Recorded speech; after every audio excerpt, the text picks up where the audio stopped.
ನಮಸ್ಕಾರ ವೀಕ್ಷಕರೇ, ಸ್ಟಾರ್ 74 ನ್ಯೂಸ್ಗೆ ಸ್ವಾಗತ. ನಾನು ಎಂ ಮಗಳಗಟ್ಟಿ. ನಿನ್ನೆ ಧಾರವಾಡ ನಗರದಲ್ಲಿ ರೀಲ್ಸ್ ಮಾಡುವ ಹುಚ್ಚಿನಲ್ಲಿ ನೀರು ಪಾಲಾದ ಯುವಕರು. ನೇಚರ್ ವ್ಯೂದಲ್ಲಿ ಫೋಟೋಶೂಟ್ ಮತ್ತು ರೀಲ್ಸ್ ಮಾಡುವ ಹುಚ್ಚಿಗೆ ಬಿದ್ದ ಅಪ್ರಾಪ್ತ ಬಾಲಕರ ಗುಂಪೊಂದು ಕಲ್ಲು ಕ್ವಾರಿಯ ಹೊಂಡಕ್ಕೆ ಇಳಿದಾಗ ಈಜು ಬಾರದ ಇಬ್ಬರು ಮುಳುಗಿ ಮೃತಪಟ್ಟಿರುವ ಘಟನೆ ಧಾರವಾಡ ನಗರದಲ್ಲಿ ನಡೆದಿದೆ. ಧಾರವಾಡ ಮಾಳಮಡ್ಡಿ 2ನೇ ಕ್ರಾಸ್ ನಿವಾಸಿ ಶ್ರೇಯಸ್ ಸತೀಶ್ ನವಲೆ ಹಾಗೂ ಸಪ್ತಾಪುರ ಧ್ರುವ ಉಮೇಶ್ ದಾಸರ್ ಮೃತ ಬಾಲಕರು ಎಂದು ಗುರುತಿಸಲಾಗಿದೆ.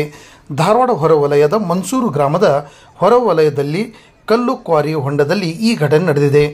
ಧಾರವಾಡದ ಕೆಇ ಬೋರ್ಡ್ ಶಾಲೆಯ ವಿದ್ಯಾರ್ಥಿಗಳಾದ 16 ವರ್ಷದ 6 ಜನ ಬಾಲಕರೆಲ್ಲ ಸೇರಿ ಮನೆಯಲ್ಲಿ ಸ್ನೇಹಿತನ ಮನೆಗೆ ಊಟಕ್ಕೆ ಹೋಗುವಾಗಿ ಹೇಳಿ ಬೆಳಗ್ಗೆ ಉಪಹಾರ ಮಾಡಿ ಮನೆಗಳನ್ನು ಬಿಟ್ಟಿದ್ದರು.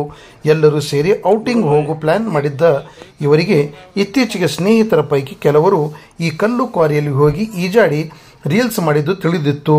ಅದನ್ನು ನೋಡಿ ತಾವು ಇದೇ ಸ್ಪಾಟ್ ಆಯ್ಕೆ ಮಾಡಿಕೊಂಡಿದ್ದರು. ಕಲ್ಲು ಕ್ವಾರಿಯ ಹೊಂಡಕ್ಕೆ ಇಳಿಯಲು ಸ್ಥಳೀಯ ದನಕಾಯಿಯೊಬ್ಬನ ಸಹಾಯ ಪಡೆದಿದ್ದರು. ಈ ಕಲ್ಲು ಕ್ವಾರಿ ತುಂಬ ಆಳವಾಗಿದ್ದು ಇತ್ತೀಚೆಗೆ ಸುರಿದ ಮಳೆಗೆ ಹೊಂಡದಲ್ಲಿ ನೀರು ತುಂಬಿತ್ತು. ದೊಡ್ಡ ಪ್ರಪಾತದಂತೆ ಕಾಣುತ್ತಿತ್ತು. ಹೀಗಾಗಿ ಕೆಳಗಿಳಿದ 6 ಜನ ಬಾಲಕರ ಪೈಕಿ 4 ನೀರಿಗಿಳಿದರೆ 2 ಮೊಬೈಲ್ದಲ್ಲಿ ಫೋಟೋ ಹೊಡೆಯುವ ಪ್ಲ್ಯಾನ್ ಮಾಡಿದ್ದಾರೆ.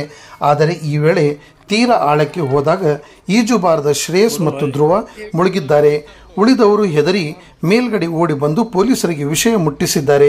ಧಾರವಾಡ ಗ್ರಾಮೀಣ ಪೊಲೀಸ್ ಠಾಣೆಯಲ್ಲಿ ಈ ಪ್ರಕರಣ ದಾಖಲಾಗಿದ್ದು